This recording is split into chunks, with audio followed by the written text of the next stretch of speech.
The Ivory Throne. The sea mist clung to the marble towers of Imrir, the dreaming city, as if the ocean itself feared to touch its shores. Gold spires pierced the clouds. Silent dragons coiled beneath the palace in their sleep, their dreams pulsing with forgotten wars. Upon the ivory throne sat a figure who did not seem born of this cruel and glittering world.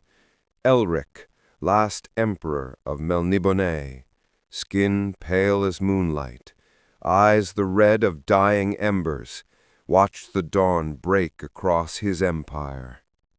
He was frail. His body required alchemy to survive. His heart was too gentle for the savage dynasty he ruled. Yet his mind, sharp, restless, and filled with doubt, saw what his ancestors refused to see, that Melniboné's glory was rotting from within. For 10,000 years his people had ruled through terror and sorcery. They enslaved the young kingdoms, burned villages for amusement, worshipped gods who fed on pain. To the Melnibonéans, cruelty was culture, beauty was domination. But to Elric, it was a sickness. He had read too many ancient scrolls, studied too long the nature of chaos and law. He had stared into the mirror of his soul and found there not the proud cruelty of his race, but remorse. The court whispered that he was weak, that he would doom them all. Perhaps they were right. Every morning he stood on the balcony of his tower, watching the sunrise bleed across the sea. He wondered if the light was meant for him or for the mortals beyond the horizon, those who prayed for the day Melniboné would fall. Below, the sound of laughter echoed, cruel musical laughter of nobles whose souls were already lost. Elric felt none of it. He was emperor of a world that no longer deserved to live. And yet destiny had not finished with him.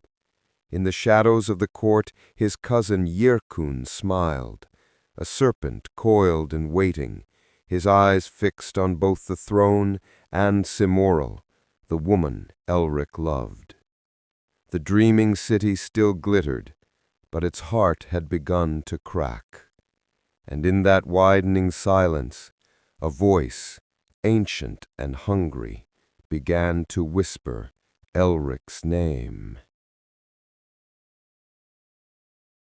The Serpent and the Sword. It began with a storm, the kind that turned the sea black and the air electric with dread. Within the golden halls of the Dragon Palace, nobles feasted while thunder rolled across the ocean. Wine spilled like blood, laughter danced above the howling wind. Elric sat apart, watching them as a physician watches the dying. Cimoral stood beside him, her dark hair glinting in candlelight, her eyes filled with concern. "You shouldn't stay here tonight.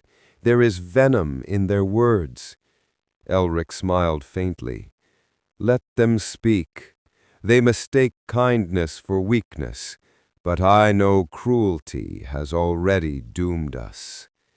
Across the hall, Yrkun raised his goblet. "To the Emperor," he declared. "May his mercy not kill us before our enemies do." The room erupted in laughter. Elric's eyes lifted, catching Yrkun's gaze. For a long moment silence fell, until Elric said, quietly but clearly, "Drink deeply, cousin. The taste of treachery suits you." Yrkun's smile froze, thin as a blade. That night the storm broke, and with it the Empire's last fragile peace. At dawn, Elric rode to the docks. Lightning split the horizon. Ships tossed on the waves like dying beasts. And from the fog, Yrkun's soldiers emerged, armor glinting, eyes wild. "Lay down your crown, cousin," Yirkun shouted over the wind. "Your compassion weakens the blood of dragons." Elric drew his sword, ceremonial and unenchanted, a relic, not a weapon. "I would rather fall with honor than rule with none." They fought in the storm's heart, lightning and steel, blood and rain. Elric's frail body moved with desperate grace, but his strength waned. A spear struck his side. He stumbled. Yirkun's face appeared above him, triumphant. "Melniboné belongs to me now," he hissed, and drove him into the sea. The Emperor's pale figure vanished beneath the waves. He awoke on a lonely shore. The sun bled over shattered ruins, remnants of a temple far older than Melniboné. He crawled through the sand, his blood staining the stones. "Is this my punishment?" he whispered. A voice answered from the shadows, low, smooth, and terrible.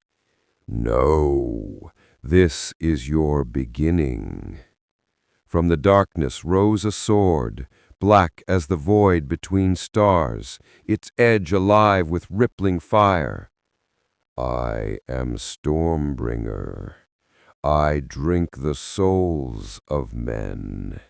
Take me, Elric of Melniboné, and live again."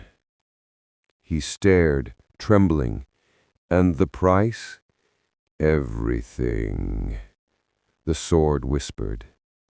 He grasped the hilt. Power roared through him like lightning. His wounds closed. The weakness fled his veins. His scream echoed across the shore, part agony, part ecstasy. When it ended, he stood reborn. His red eyes blazed brighter than ever. "So this is strength," he murmured, and the sword purred like a living thing in his hand. The crate had vanished from the Fort Strong lab, leaving only the faint pulse of light in the air. Eleanor Chase knew that whatever happened in the tunnels of Middlework had not ended. It had only waited for her arrival. Back in Boston, she examined the capsule Vogt had given her. It was warm, almost alive. The amber shard inside pulsed in rhythm with her heartbeat. Each throb seemed to whisper fragments of history, rockets firing, prisoners laboring, scientists watching, waiting. Eleanor's mind raced. "I need to understand it. Everything." Dr. Samuel Reeves accompanied her to the abandoned research wing of the fort. The air was thick with dust, concrete crumbling around them. The original A12 sphere lay in pieces on a table, yet the light returned, flickering faintly as Eleanor approached. "It's responding to you," Reeves whispered. She placed her hands near the shards. Images shimmered into existence. A soldier carrying blueprints across the snow at Middlework. Vogt writing in her notebook equations that twisted light into memory. Her grandfather, Frederick Chase, moving a sealed crate onto the train in 1945. The sphere's glow intensified. Eleanor felt herself pulled into the images, memories merging with her own. She gasped. The past was alive around her, and she was both observer and participant. Suddenly, the floor vibrated. Machines long dormant powered up, as if the fort itself recognized her presence. The Harbinger engine was awakening. Shadows danced across the walls, forming the outlines of prisoners, soldiers, and Vogt herself. A whisper came from the shards. "Only the observer survives." Eleanor knew what she had to do. She lifted the capsule and inserted it carefully into the sphere's central socket. The machine hummed, then exploded in a brilliant white light. History, memory, and observation collided in the chamber. She saw every moment: Middlework tunnels, the flight of rockets, Project Paperclip transfers, Fort Strong experiments. Volk's consciousness split, one copy hidden in Germany and one taken to America. And now, Eleanor was completing the loop. With a final pulse, the light contracted, sucking the energy back into the capsule. The room went silent. The sphere was gone. The shards were inert. Eleanor was alone, but the pulse in the capsule remained. Months later, documents surfaced, partially declassified, revealing glimpses of Project Echo's experiments. Scientists noticed references to temporal resonance and observer-dependent memory storage. No one mentioned Eleanor, but some researchers swore they glimpsed her reflection in the instruments, even when alone. In the archives, a single note remained. History is remembered by those who survive to witness it. The rest is light.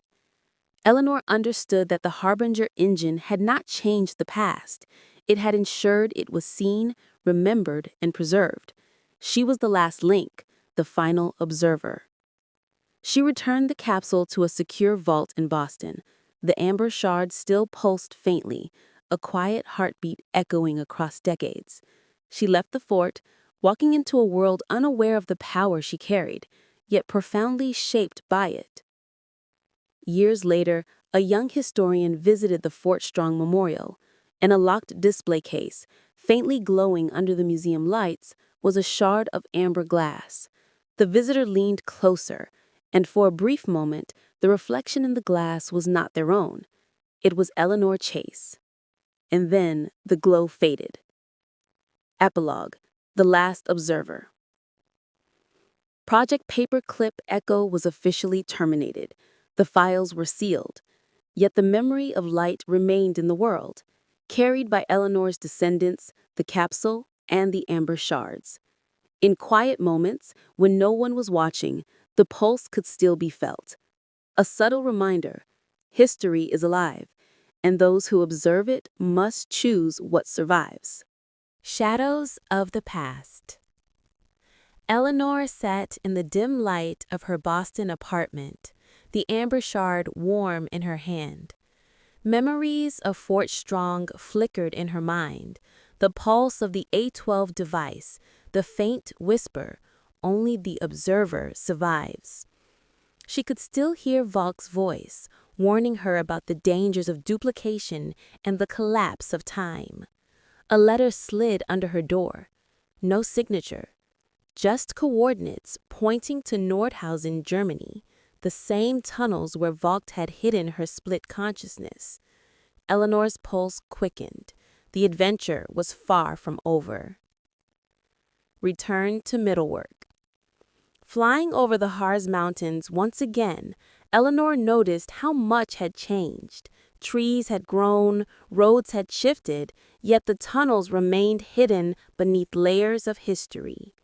Greta Meisner, the historian who had guided her before, met her at the small town station. "Someone has reopened the tunnels," Greta whispered, "and they're experimenting with the old devices." The two women navigated the forest at dusk, flashlights cutting through mist. As they approached the entrance, Eleanor felt the shard hum, a warning or a welcome. The past was alive here. The hidden laboratory. Inside the tunnels, new machinery had been installed alongside relics from 1945. Sparks flew as electrical devices hummed to life, reacting to Eleanor's presence. Images from the past flashed on metal panels. Prisoners building rockets, Valk writing equations, Frederick Chase moving the A-12 crate. "This is impossible," whispered Greta. "They've combined old technology with new." Eleanor realized the Harbinger engine had left behind fragments, echoes of time, being reassembled by unknown hands. Someone had found the missing logs from Project Echo. Echoes of Valk. A faint projection appeared on the tunnel wall, a woman in a lab coat, her face familiar. "Eleanor, you should not have returned," the figure warned. Valk's consciousness had left residual traces in the device. The projection flickered and showed two timelines simultaneously, one where Valk survived in America, another where she remained in Germany. The shard pulsed in Eleanor's hand, bridging the timelines. "You are part of this loop now," Vogt whispered. "Your actions determine what remains in history." The American Connection. Back in Boston, Dr. Samuel Reeves had been monitoring unusual energy surges at Fort Strong. Eleanor contacted him. "The devices are being reactivated in Germany," she said. Reeves examined old OSS documents, discovering new annotations, references to temporal resonance, dual observers, and light memory. The Americans and Germans had once again converged over Harbinger technology, this time with unknown operators manipulating the shards. "This isn't just history repeating itself," Reeves muttered. "It's history folding on itself." The Pale Soul. Elric's eyes opened, or perhaps they never had closed. He floated in a place without ground, without sky, a void shimmering with fractured stars. His body was gone, but the hunger remained. Stormbringer hovered beside him, a shadow that breathed. "You persist," the sword whispered. "Even in death, you cannot let go." Elric's voice echoed back to himself. "I have given all. Why do you linger?" The void shivered. Figures appeared, one clothed in white light, the other in black flames. "Law," said one, voice soft yet firm. "You upset the balance, Elric. Chaos devours what order creates." "Chaos?" hissed the other, voice like shattered glass. "You gave yourself to me, and yet you resist. You are mine, and yet you are not." Elric looked at Stormbringer. Its edge glimmered, reflecting both lights. He realized the truth. Death had not freed him. It had only brought him to the crossroads of all existence. "I am neither," he said, at last, voice trembling but resolute. "I am Elric. I am my choices, my guilt, my love, my pain. I will not be claimed." The white light recoiled. The black flame roared. The void cracked beneath their fury. And in that fracture, Elric saw visions of all worlds he had touched, every empire, every life, every death, every soul that had fed Stormbringer. He wept, not with weakness, but with the weight of eternity. The mirror of eternity. A bridge of silver light appeared beneath his feet. He walked, though no gravity pulled him. Each step revealed glimpses of history, Melniboné rising, falling, burning, reborn. His own image appeared in the mirror of the bridge, pale, crowned in shadow, sword in hand, eyes empty yet burning. A voice called him from the end of the bridge. "Elric, you are the balance we feared, the one who can tip the cosmos with a thought. Will you?" He stepped closer. The voice belonged to Arioch, the chaos god who had once gifted him Stormbringer. "I am tired, tired of empire, of death, of betrayal, tired of being a pawn and a god at once." Arioch laughed, a sound that shook the bridge and warped the stars. "Then take your place between law and chaos, become the fulcrum, or fall and let the multiverse collapse." Elric felt the weight of infinite worlds pressing against his soul. He closed his eyes. Stormbringer vibrated, hungry for the answer. "I will not serve, but I will witness. I will remember. I will keep the balance, if only to save what little remains of humanity." The void stilled. A strange calm descended. The eternal watcher. Elric drifted through realms beyond comprehension. He walked among civilizations that had never existed, among mortals who never lived, among gods who had no names.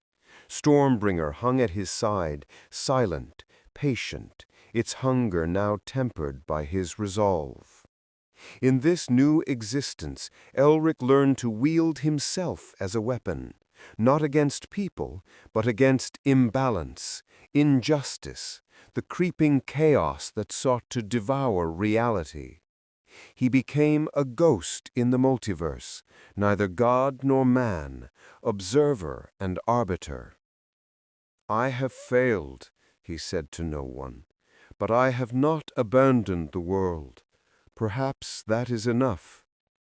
Above him, the stars themselves seemed to bow, and for a moment he felt peace. For a moment he was free. Shadows of the past. Yet the past never leaves the pale soul. Memories of Simorel, of Yurkun, of Melniboné's burning towers haunted him. "You cannot run from history," a voice whispered.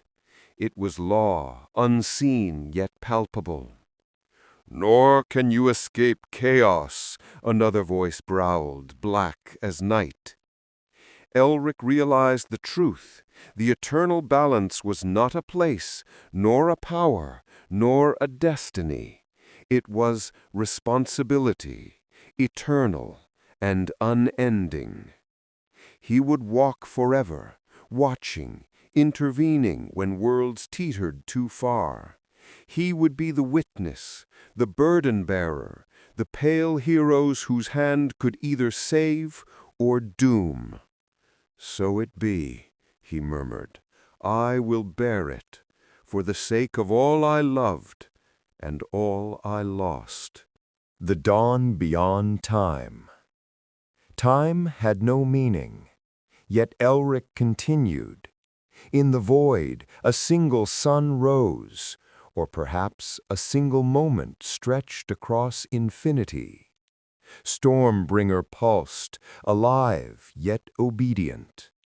Elric held it not as a weapon now, but as a companion, a reminder of what power costs.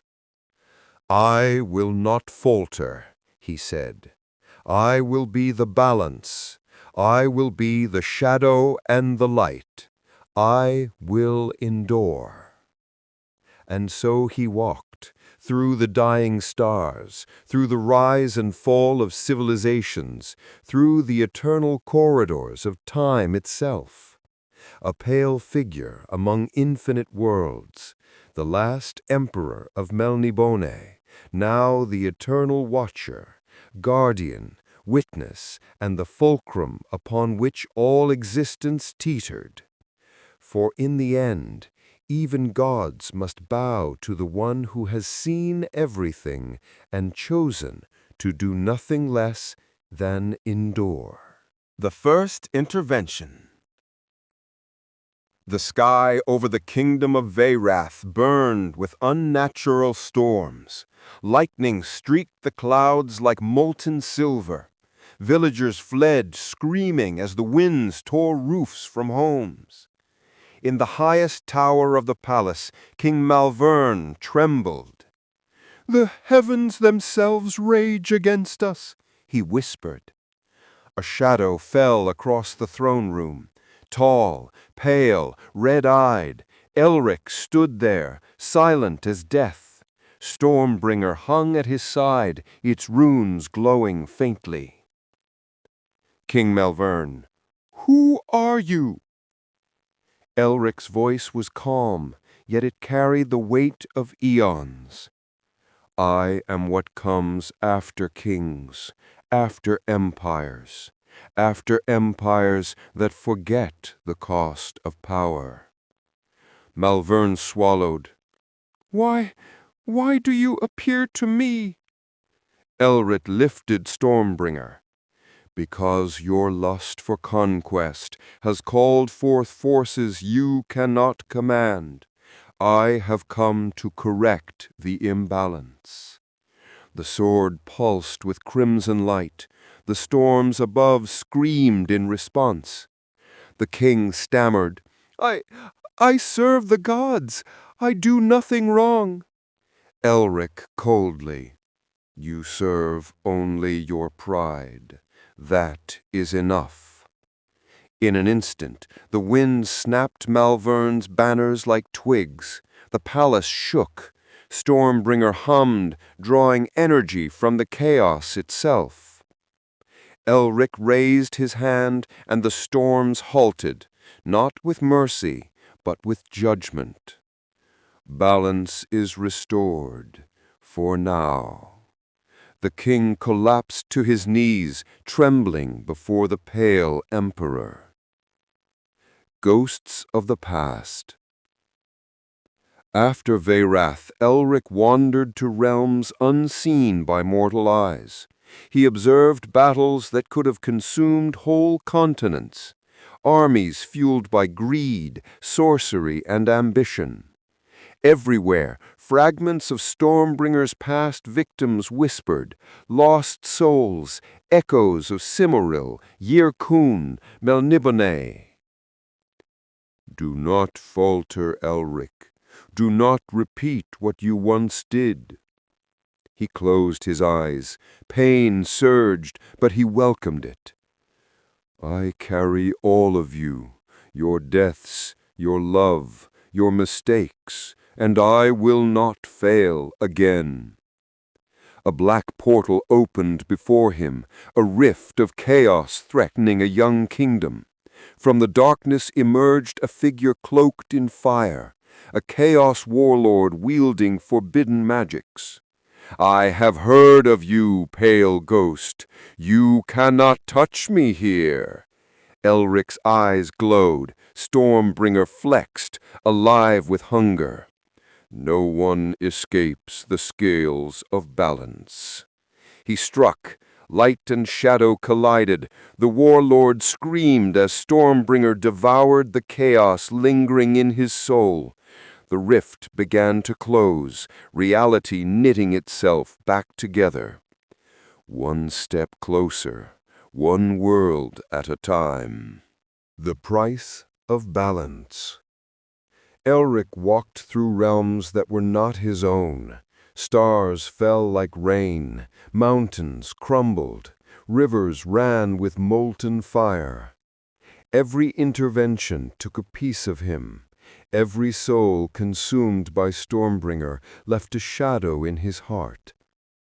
Stormbringer, whispering, "Soon you will have no self left, only me, only the balance." Elric, I will endure, and even if I become nothing, the worlds will live.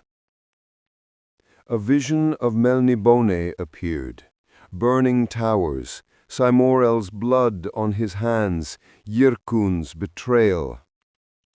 Elric, clenching fists, I will not repeat this, never again. The sword hummed, almost in approval, and the void shimmered around him. A world reborn.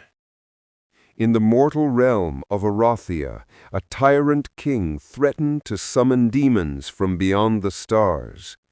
Elric appeared at the king's gates, a silhouette of white and crimson. Soldiers drew their weapons, but their courage faltered before the presence of a being older than gods. Tyrant king, who dares? Elric raised Stormbringer. The air burned with power. I am not your judge. I am your balance.